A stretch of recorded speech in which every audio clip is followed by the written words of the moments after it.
Gold trusted gold buyers తాకట్టులో ఉన్న బంగారాన్ని విడిపించి ఈ రోజు ఉన్న మార్కెట్ ధరకే కొనబడును. మరిన్ని వివరాలకు సంప్రదించండి 7710777720. నమస్తే, వెల్కమ్ టు ఆర్టీవీ. నేను సచిన్. గత కొద్ది రోజులుగా పాకిస్తాన్ భారత్ మీద బాంబుల వర్షాన్ని కురిపిస్తూ ఉంది. మరి ముఖ్యంగా డ్రోన్లను ప్రయోగిస్తూ ఉంది. దాంతోపాటు మిసైల్స్కి సంబంధించి కూడా మరి వీటిని భారత్ ఎలా తిప్పికొట్టింది, అలా మన రక్షణ వ్యవస్థ ఏ స్థాయిలో పనిచేస్తుంది, మరి ముఖ్యంగా మన రక్షణ వ్యవస్థ ఎలా ఉంటుంది, ఎయిర్ డిఫెన్స్ సిస్టమ్ ఎలా ఉంటుంది, ఏ స్థాయిలో ఉంటుంది, ఒకవేళ ఒక చోట తప్పితే ఇంకో చోట కాపాడుకోగలమా మనం, అటువంటి సిచ్యువేషన్ ఉండిందా, లేకపోతే వచ్చిన వెంటనే ప్రతిదాన్ని కొట్టేశామా, ఇవన్నీ కూడా మాట్లాడుకునే ప్రయత్నం చేద్దాం మరి కాసేపట్లో. ఇదే మన రక్షణ వ్యవస్థ. మీరు చూస్తున్నారు కదా, ఇది ఇంటర్నేషనల్ బార్డర్, అంటే అంతర్జాతీయ సరిహద్దు. ఇది అంతర్జాతీయ సరిహద్దు మాట. సో ఇక్కడ చూసుకుంటే ఈ అంతర్జాతీయ సరిహద్దు వెంబడి మన రక్షణ వ్యవస్థ ఉంటుంది. మొత్తం పూర్తిగా ఒక 200 కిలోమీటర్ల రేంజ్కి సంబంధించి మాట్లాడుకున్నాం అనుకుంటే, ఒక 200 కిలోమీటర్ల రేంజ్కి సంబంధించి మాట్లాడుకుంటే ఇక్కడ డిఫరెంట్ లేయర్స్ మీరు చూస్తే కనుక IACCS మనకు కనిపిస్తోంది. ఇది integrated air command control system. దీని గురించి మాట్లాడుకుందాం. దాంతోపాటు ఆకాశ్ టీల్ అంటూ మీరు చూడొచ్చు. దాంతోపాటు అక్కడి నుంచి 3 రకాలుగా మనకు కనిపిస్తోంది. దీంట్లో ఒక్కసారి నేను దీన్ని చెప్పేసే ప్రయత్నం చేస్తున్నాను, సో దట్ మనకి ఇంకా క్లియర్గా అర్థమవుతుంది. ఇక్కడ మీరు చూస్తే కనుక మొత్తం మనకి దాదాపుగా ఇక్కడే మనకి చెప్పుకొచ్చారు 1 2 3 4 మొత్తం 1 2 3 4 1 2 3 4 ఇదే మన రక్షణ వ్యవస్థ. ఇదే మనల్ని కాపాడుతోంది. మీరు చూస్తే కనుక ఇది ఇంటర్నేషనల్ బోర్డర్, అంటే అంతర్జాతీయ సరిహద్దు. ఇదంతా మన అంతర్జాతీయ సరిహద్దు. ఈ బార్డర్ అంతా మీరు చూడొచ్చు. బార్డర్ అంతా మీరు చూస్తే కనుక ఇది అంతర్జాతీయ సరిహద్దు. ఇక్కడిక్కడికి ఏమైనా ఇలా విమానాలు కావచ్చు, లేకపోతే డ్రోన్స్ కావచ్చు, ఇవేమైనా మన ఈ 200కి ఈ రేంజ్లోకి వచ్చాయనుకుందాం, అంటే మన సర్వైలెన్స్లోకి వచ్చాయనుకుందాం, మన పరిధిలోకి వస్తే వెంటనే ఈ సర్వైలెన్స్ రేడార్స్ అనేవి ఉంటాయి. మీరు చూస్తున్నారు కదా, ఈ సర్వైలెన్స్ రేడార్స్ అనేవి ఉంటాయి. ఈ సర్వైలెన్స్ రేడార్స్ వెంటనే గుర్తుపట్టి ఈ కమాండ్స్ దగ్గర పంపించడం జరుగుతూ ఉంటుంది. ఈ సర్వైలెన్స్ రేడార్స్ గుర్తుపెట్టి వెంటనే పంపించడం జరుగుతూ ఉంటుంది. సో ఇది IACCS. దీన్ని మనం integrated air command and control system అంటాం. Integrated air command and control system. So వీళ్ళు దీన్ని బేరేజ్ వేసుకుంటారు, ఇక్కడ ఎటువంటి మిసైల్స్ని ప్రయోగించాల్సిన అవసరం ఉంటుంది అనేది. సో ఇప్పుడు మీరు చూస్తున్నారు, ఇక్కడ మనకి డిఫరెంట్ కలర్లో కనిపిస్తాయి కదా. ఒకటి బ్లూ కలర్లో కనిపించడం జరుగుతోంది, ఒకటి వైలెట్ కలర్లో కనిపించడం జరుగుతోంది, దాంతోపాటు మరికొన్ని కలర్స్లో మనకు కనిపించడం జరుగుతోంది. సో వీటిని ఏమంటారంటే ఇది సర్వైలెన్స్ రాడార్. మనకి లాంగ్ రేంజ్ మిసైల్స్, అలాగే మీడియం రేంజ్, షార్ట్ రేంజ్, దాంతోపాటు కౌంటర్గా మాట్లాడుకున్న సందర్భంలో ఇక్కడ మీరు చూస్తే కనుక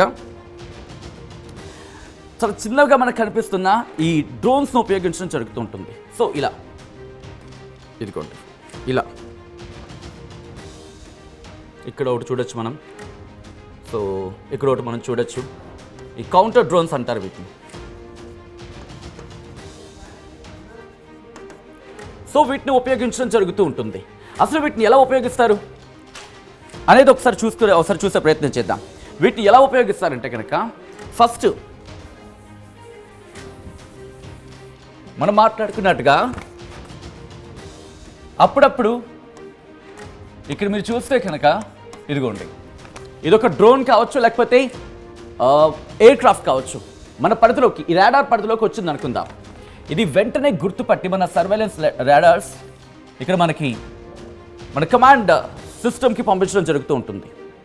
చూస్తే కనుక ఇది కౌంటర్ ఆపరేషన్స్ని మనం లాంచ్ చేయడం జరుగుతుంది. ఇక్కడ కౌంటర్ డ్రోన్లు ఉపయోగించడం జరుగుతుంది. కౌంటర్ డ్రోన్లు అనుకోండి, లేకపోతే మ్యాన్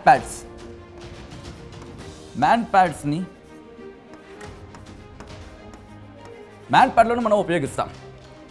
సో మీరు చూస్తే కనుక ఈ కౌంటర్ డ్రోన్ ఆపరేషన్కి సంబంధించి మాట్లాడుకున్న సందర్భంలో ఈ సర్కిల్ కనిపిస్తుంది కదా,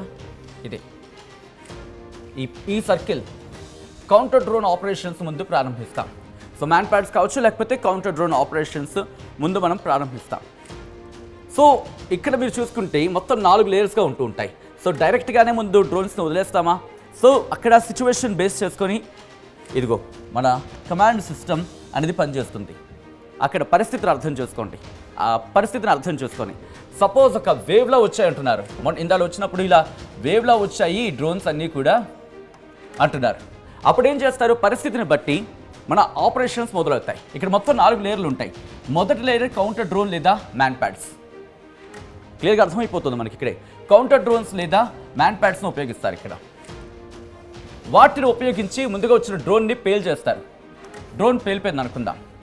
సో మొదటిది ఉపయోగించి దాన్ని ఉపయోగిస్తారు. ఇది ఫెయిల్ అయింది అనుకుందాం. అప్పుడు రెండో దానికి వెళ్తారు. రెండోది ఏంటి, point air defence, short range surface air missile. ఇక్కడ నేను షార్ట్గా రాస్తున్నాను. షార్ట్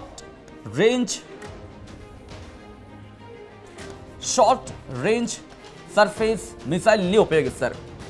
ఈ షార్ట్ రేంజ్ సర్ఫేస్ మిసైల్ కనుక మీరు చూస్తే ఇదిగోండి, జస్ట్ ఇక్కడ రిప్రజెంటేషన్ మాత్రమే. ఇవి ఈ షార్ట్ రేంజ్ ఉన్నాయి కదా, వీటిని ప్రయోగించడం జరుగుతుంది.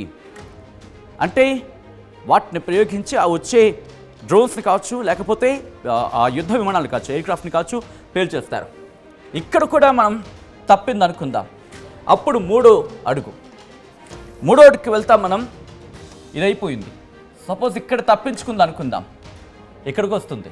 ఇక్కడ కూడా తప్పించుకుంది అనుకుందాం. అప్పుడు మూడో లేయర్ చూసుకుంటుంది. ఏంటది, medium range air missiles, medium range surface to air missile. ఇది చిన్న కరెక్షన్. మీడియం రేంజ్ ఈ ఉపరితల అనేది లేదు ఇక్కడ. ఉపరితలం నుంచి నింగిలోకి అంటే అలా చెప్పుకోవచ్చు. మనం ఇంకా తెలుగులో చెప్పుకున్నప్పుడు అలా అంటే ఉపరితలం నుంచి భూమి మీద నుంచి గాల్లోకి. లేని పక్షంలో ఏం చెప్పుకోవచ్చు అంటే, మూడో లేయర్ గురించి మాట్లాడుకునే సందర్భంలో medium range surface to air missile, medium range surface to air missile, వీటిని ప్రయోగించడం జరుగుతుంది మూడో లేయర్గా. సో కౌంటర్ డ్రోన్ ఆపరేషన్స్ ముందు మనం ఆరంభిస్తాం. ఆ తర్వాత కాని పక్షంలో రెండోది షార్ట్ రేంజ్ను ఉపయోగించడం జరుగుతూ ఉంటుంది. ఒకవేళ అది కానప్పుడు మీడియం రేంజ్కి మనం వెళ్ళిపోతాం. సో మీడియం రేంజ్కి సంబంధించి మనం చూసుకుంటే ఇదిగో ఇక్కడ చిన్న కనిపిస్తున్నాయి కదా, ఇలా కాస్త దూరంగా ఉన్నప్పుడు మనకి సో ఇలా మీడియం రేంజ్ను ఉపయోగించడం జరుగుతుంది. సో మీడియం రేంజ్కి సంబంధించి మనం వెళ్ళిపోతాం. ఆ తర్వాత కాని పక్షంలో, అది కూడా కాని పక్షంలో 4వ లేయర్, ఇక్కడ కూడా అది తప్పించుకుంది, విఫలమైంది కదా, తప్పించుకుంది అనుకుందాం. Long range surface to air missile. So మూడోది ఏంటిది, medium range surface to air missile. ఇక 4వది long range surface to air missile, medium range surface to air missile, medium range. So ఇక్కడ long range surface to air missile. So వీటిని పంపించడం జరుగుతుంది, పంపించేసి వాటిని పేల్చడం జరుగుతుంది. దాంట్లో ఆకాష్కి సంబంధించి మాట్లాడుకున్న సందర్భం కూడా ఉంటుంది. సో ఇక్కడి నుంచి వీళ్ళు ఫైర్ చేస్తారు, అంటే ఇక్కడి నుంచి కమాండ్ ఇవ్వడం జరుగుతుంది. ఇక్కడి నుంచి ఆక్షేపణి అంటే air defence system, air defence system అనేది వెంటనే కమాండ్తో ఇక్కడ కమాండ్స్ తీసుకొని ఇక్కడ వీటిని రిలీజ్ చేయడం జరుగుతుంది. ఇలాంటి కమాండ్ సెంటర్స్ కొన్ని 10ల సంఖ్యలో మనకి పనిచేయడం జరుగుతూ ఉంటుంది బార్డర్స్లో. సో 200 కిలోమీటర్ల రేంజ్లో ఒకటి ఉంటుంది. మీరు గమనిస్తే కనుక ఇదిగోండి, ఇక్కడ ఆల్రెడీ ఒకటి ఇచ్చారు మనకి, అంటే దీని రేంజ్ 200 కిలోమీటర్లు. మీరు గమనిస్తే ఇంకోటి ఉంది మనకి పక్కన మళ్ళీ. సో ఇది ఇంకోటి, దీనికి కూడా ఒక 200 కిలోమీటర్లు ఉంటుంది. మీరు గమనిస్తే ఈ రెండు కూడా ఇంటర్సెక్షన్గా అంటూ ఉంటారు కదా, ఇదిగోండి ఇక్కడ మీరు చూడొచ్చు. అంటే ఎందుకైనా మంచిది విడిపోకుండా, కాస్త నేను కలర్ మార్చే ప్రయత్నం చేస్తాను, ఇక్కడ చూద్దాం. సో అదే మనకి ఇంకా కొంచెం క్లియర్గా ఉంటుంది. కాస్త ఇదిగోండి, ఓకే, ఇదిగోండి మీరు గమనిస్తే ఇదిగో. సో వీటన్నిటికీ మళ్ళీ ఒక కామన్ పాయింట్ ఉంటుంది, ఈ సర్వేలెన్స్ రెండింటికి పనిచేస్తాయి. సో ఎక్కడ తప్పించుకోవడానికి అవకాశం ఉండదు. 1, 2, 3, 4. సో ఇక్కడ సాధారణంగా మాట్లాడుకున్నప్పుడు లాంగ్ రేంజ్ మిసైల్స్ అంటూ ఉంటాం, షార్ట్ రేంజ్ మిసైల్స్ అంటూ ఉంటాం, దాంతోపాటు మీడియం రేంజ్ మిసైల్స్ అంటూ ఉంటాం. అంటే 30 కిలోమీటర్ దూరం ఉన్నప్పుడు కొట్టేయగలదు ఒకటి, దాంతోపాటు 40 కిలోమీటర్ల దూరంలో కొట్టేయగలదు. షార్ట్ రేంజ్గా మాట్లాడుకుంటే మీడియం రేంజ్ మాట్లాడుకున్నప్పుడు కాస్త 70 నుంచి 100 కిలోమీటర్లు. ఇక లాంగ్ రేంజ్కి సంబంధించి మాట్లాడుకున్న సందర్భంలో 300-400 కిలోమీటర్లు, అంటే మన S-400 సుదర్శన్ చక్ర. సో అలా వీటిని ప్రయోగించడం జరుగుతుంది. ఇంటర్నేషనల్ బోర్డు దగ్గర ఈ సర్వైలెన్స్ అనేది మనకి ఉంటుంది. ఇదిగోండి, ఇది ఇంటర్నేషనల్ బోర్డర్. ఎస్, ఇదంతా కూడా మన ఇంటర్నేషనల్ బోర్డర్. సో ఇంత సిస్టమ్ మనకి పనిచేస్తూ ఉంటుంది. ఇక్కడి నుంచి శత్రువు ప్రయోగించిన సందర్భంలో పట్మన్ పేల్చేస్తాయి, ఎక్కడ మిస్ అవడానికి అవకాశం ఉండదు. సో ఇటువంటి సందర్భాలు ఏం చేస్తారంటే మిస్ అవుతుందనే తెలిసిపోతూ ఉంటుంది. ఎందుకంటే అక్కడి నుంచి ఇక్కడికి వచ్చే లోపు ఎంత స్పీడ్లో వచ్చినా ఒక దాని దగ్గర మిస్ అయింది అనుకోండి. అందుకే మనం ఏం చేస్తాం తెలుసా, ఎప్పుడైనా ఇక్కడి నుంచి ఫైర్ చేసినప్పుడు 1కి 2 వదులుతాం మనం. సపోజ్ మన ఆకాష్ అనుకుందాం, లేకపోతే S-400 అనుకుందాం. ఒక వెహికల్కి సంబంధించి మనం చూడొచ్చు, ఇలా ఉంటాయి కదా మొత్తం మన సిస్టమ్ అంతా. ఇక్కడి నుంచి ఫైర్ చేసినప్పుడు 1, 2 ఒకసారి 2 వేసి 3 వేసి అలా రిలీజ్ చేస్తాం. 1, 2 రిలీజ్ చేసేస్తాం. ఎందుకంటే ఒకదానికి తప్పించుకొని ఇంకో దాన్ని దొరికిపోతుంది. అంటే ఆల్రెడీ మన దగ్గర ఇన్ని లేయర్స్ ఉంటాయి. ఇన్ని లేయర్స్తో పాటు ఇక్కడ మనం రిలీజ్ చేసినప్పుడు కూడా బహుశా మనకి చెప్పినప్పుడు 1, 2 చెప్తారు, బహుశా ఇంకెక్కువ అవ్వచ్చు కదా. ఎందుకంటే మీరు ఒకసారి ఆ విజువల్స్ని చూడండి. మనం కౌంటర్ ఆపరేషన్స్ ఇచ్చినప్పుడు రిలీజ్ చేసిన సందర్భంలో ఇలా వేవ్స్గా వచ్చినప్పుడు ఇప్పుడు చూస్తుంటే ఇలా వేవ్స్గా వస్తాయి కదా. వచ్చినప్పుడు ఆ వేవ్స్కి వచ్చినప్పుడు top top top top top top అని కొట్టిపడేస్తాయి. ఆ కొట్టిపడేసే సిచ్యువేషన్ని ఇదిగో ఈ ప్రయోగం మాట. ఎక్కడ ఆగరు, ఎక్కడ తగ్గరు. ఇది మన పరిస్థితి, ఇలా ఉంటుంది. ఈ నేపథ్యంలో ఒక్కసారి మనం మ్యాప్కి వెళ్ళిపోదాం. మ్యాప్ దగ్గర ఎటువంటి పరిస్థితి ఉంటుందని, అంటే మ్యాప్ చూసి అటు పాకిస్తాన్కి సంబంధించి ఇక్కడ నుంచి మనం ఫైర్ చేసినప్పుడు ఇక్కడ ఉండే పరిస్థితి, ఈ రెండో ఒకసారి చూసే ప్రయత్నం చేద్దాం. సో చూస్తున్నారు కదా, ఇక్కడ పరిస్థితికి సంబంధించి మాట్లాడుకునే సందర్భంలో ఇదిగోండి, ఇది మన LOC. ఇదిగో ఇది మీకు కనిపిస్తుంది కదా, ఇదంతా కూడా మన LOC. ఇదిగో ఈ ప్రాంతం అంతా కూడా. సో ఇక్కడ ఉంది, ఇది మన భారత్. ఒక పని చేస్తాను, కలర్ మార్చే ప్రయత్నం చేస్తాను, సో దట్ ఇంకా మీకు క్లియర్గా ఉండే అవకాశం ఉంటుంది కాబట్టి. ఎస్ సార్,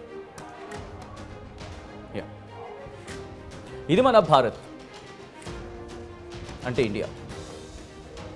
ఇది మన పాకిస్తాన్, ఇది పాకిస్తాన్.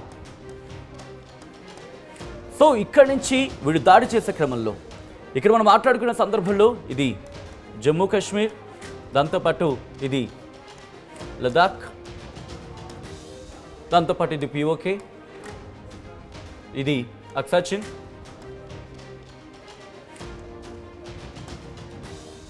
సో ఇదంతా కూడా పాకిస్తాన్లో ఇది పంజాబ్, ఇది దాంతోపాటు ఇది బలూచిస్తాన్, ఇది ఖైబర్ పఖ్తూన్ఖ్వా, దాంతోపాటు ఇది సింధ్. సో ఇక్కడి నుంచి అఫ్కోర్స్ ఈ రాష్ట్రం కూడా మనం ఒకటి రాసుకుందాం. ఇక్కడ పంజాబ్, దాంతోపాటు రాజస్థాన్, గుజరాత్.